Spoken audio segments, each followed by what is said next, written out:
On his recent visit to China and to Indonesia for the ASEAN summit, Malaysian Prime Minister Anwar Ibrahim voiced support for reducing reliance on the US dollar and establishing an Asian monetary fund.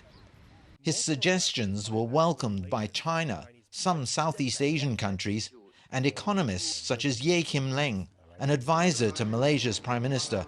I think the Asian Monetary Fund, we are looking at creating some kind of regional interdependency and support for one another in the event of another major crisis, especially a financial crisis. Anwar's of the view that some of the interventions needed in ASEAN in particular, but also around Asia as a whole, are different to the prescriptions that come from the IMF and the World Bank. And he's had that view for a long time. And I tend to agree with him on that. There is a sort of Washington consensus on economic intervention, and it's not always effective in this part of the world. Malaysia is moving to try to conduct more of its trade in local currencies rather than the US dollar.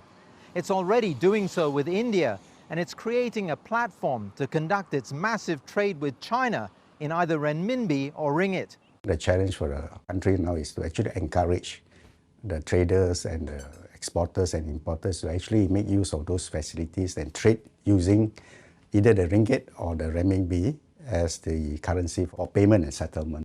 Such de-dollarization has long been mooted. The difference between the discussions in the past and where we are now is that these discussions are actually delivering changes.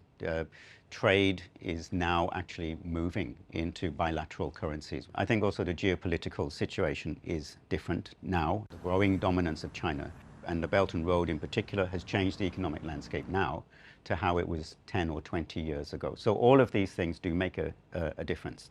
And economists say that worries over the US economy and debt levels will only strengthen the calls of people like Anwar for de-dollarization and the creation of an Asian monetary fund. Rian Maelzer, CGTN, Kuala Lumpur.